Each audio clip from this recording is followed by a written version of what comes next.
કોઈ પણ વેહિકલ જો આપણે લેવું છે, 2 વ્હીલર કે 4 વ્હીલર, તો એના માટે લોન કરાવવી જ પડે છે. એ લોન કરાવીએ એટલે લોન ઉપર આપણે વ્યાજ ભરવું પડે છે. પણ મારી પાસે એક એવું ગજબનું ગણિત છે, જે ગણિત તમને ખબર પડી જશે ને તો તમારી લોન પણ તમે 0% ઇન્ટરેસ્ટ રેટ ઉપર કરાવશો, એટલે 1 રૂપિયો વ્યાજનો નહીં ભરવો પડે. આ ગણિત શું છે, કઈ રીતે કામ કરે, તમે જો જાણવા માંગતા હોય તો એના માટે ધ્યાનથી સાંભળજો. હું તમને એક વાત કહું.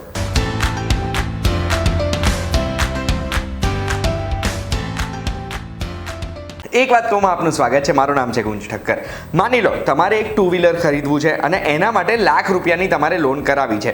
તો તમે કોઈ પણ બેંકમાં જશો, ઇન્ટરેસ્ટ રેટ પૂછશો ને તો આશરે 11-12% તો ઇન્ટરેસ્ટ રેટ ચાલુ થાય છે હાલના દિવસમાં. અને SBIની વેબસાઇટ જોઈશું તો આશરે 18-19% જેટલો ઇન્ટરેસ્ટ રેટ આપણને પડે 2 વ્હીલરની લોન માટે. હવે આપણે લાખ રૂપિયાની જો અગર 2 વ્હીલર માટેની એક લોન લેવી છે 24 મહિના માટે, અને આપણે ખાલી 12% જ ગણીએ ને આમાં ઇન્ટરેસ્ટ રેટ, તો પણ દર મહિનાનો હફતો આવ્યો 4,700 રૂપિયાનો. 24 મહિના પછી ટોટલ પેમેન્ટ આપણે કેલ્ક્યુલેટ કરીશું તો આપણે પેમેન્ટ કર્યું છે 1,13,000 રૂપિયા, એટલે 13,000 રૂપિયાનું આપણે વ્યાજ ચૂકવ્યું. હવે 13,000 રૂપિયા તમે યાદ રાખજો તમારી મેમરીમાં. હવે આપણે આવીએ બીજા એક બેંકના પ્રોડક્ટ ઉપર, જેને કહેવાય છે લોન અગેન્સ્ટ સિક્યોરિટીઝ.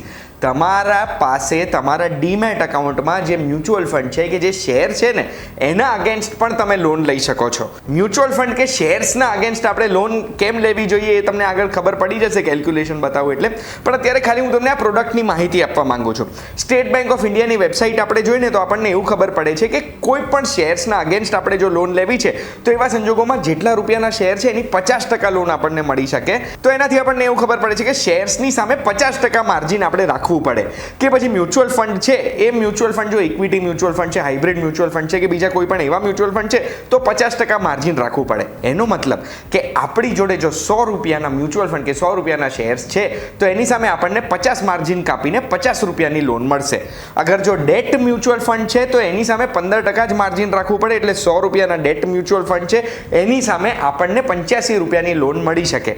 પણ આ ડેટ મ્યુચ્યુઅલ ફંડને ચોકડી મારી દો, એની આપણે જરૂરત નથી, કારણ કે ડેટ મ્યુચ્યુઅલ ફંડનું રિટર્ન 8-9% જેટલું જ હોય છે. હવે આપણે શેર્સની અગેન્સ્ટ જો લોન લઈએ છીએ તો એમાં વ્યાજદર કેટલું હોય તો એ SBIની વેબસાઇટ ઉપર 11% લખેલું છે. અને આ લોનની ટાઈપ કેવી હશે તો આ એક ઓવરડ્રાફ્ટ લોન હોય. ઓવરડ્રાફ્ટ લોનમાં કેવું થતું હોય કે આપણી એક લિમિટ સેન્કશન કરી દીધી છે કે જો ખાતામાં 0 બેલેન્સ છે અને આપણને લાખ રૂપિયાની ઓવરડ્રાફ્ટ ફેસિલિટી મળી છે તો 0 બેલેન્સ હશે તો બી લાખ રૂપિયા સુધીનું પેમેન્ટ આપણે કરી શકીશું. અને બેલેન્સ માઇનસમાં જશે ને જેટલું બેલેન્સ માઇનસમાં જાય એના ઉપર વ્યાજ ગણવામાં આવશે એટલા દિવસ માટે. હવે આવી કોઈ લોન અગર આપણે લઈએ છીએ તો સૌથી પહેલાં એટલી વસ્તુ યાદ રાખવાની છે કે આની સામે આપણે આપણા મ્યુચ્યુઅલ ફંડ કે શેર્સ પ્લેજ કરી દીધા છે. એટલે અગર આપણે આપણી લોન ટાઈમસર નથી ભરી શકતા તો બેંક પાસે પૂરેપૂરો અધિકાર છે વેચી કાઢવાનો અને એમના પૈસા કાઢવાનો. એટલે અગર તમે લોન નથી પે કરી શકતા તો પછી તમારે આવી ટાઈપની લોન ના લેવી જોઈએ, કારણ કે તમારી મૂડી, તમારા અસેટ બિલકુલ ઝીરો થઈ જશે ને બેંક તરત જ વેચી કાઢી શકે છે. પણ જો અગર તમે આવી લોન લો છો તો મારે તમને આ કેલ્ક્યુલેશન બતાવવું છે. માની લો આપણે એ જ લાખ રૂપિયાનું વાહન લેવા માટે 2 લાખ રૂપિયાના શેર્સ આપણી પાસે જે હોય એ આપણે ગીરવે મૂક્યા, બેંક પાસે પ્લેજ કરી દીધા. 2 લાખના શેર્સ બેંકને આપ્યા, એની સામે લાખ રૂપિયાની લોન મળી 11%.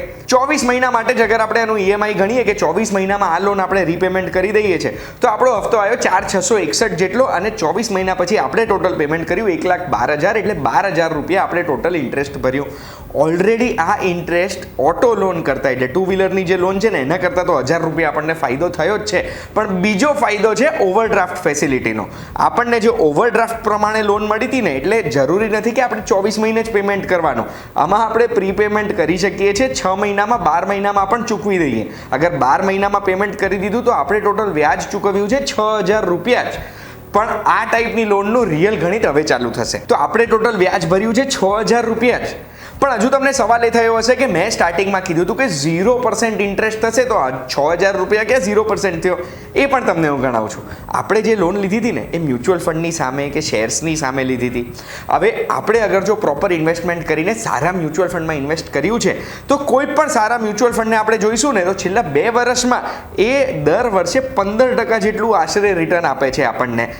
માની લો સારામાં સારું આપણે ગણીએ છીએ કે એ મ્યુચ્યુઅલ ફંડે આપણને 12% રિટર્ન આપ્યું, તો 2 લાખ રૂપિયાના જે મ્યુચ્યુઅલ ફંડ આપણે બેંકને પ્લેજ કર્યા હતા ને 2 વર્ષ પછી, એટલે આપણી લોન ચૂકવાઈ જાય ને એના પછી એની કિંમત હશે 2.5 લાખ રૂપિયા.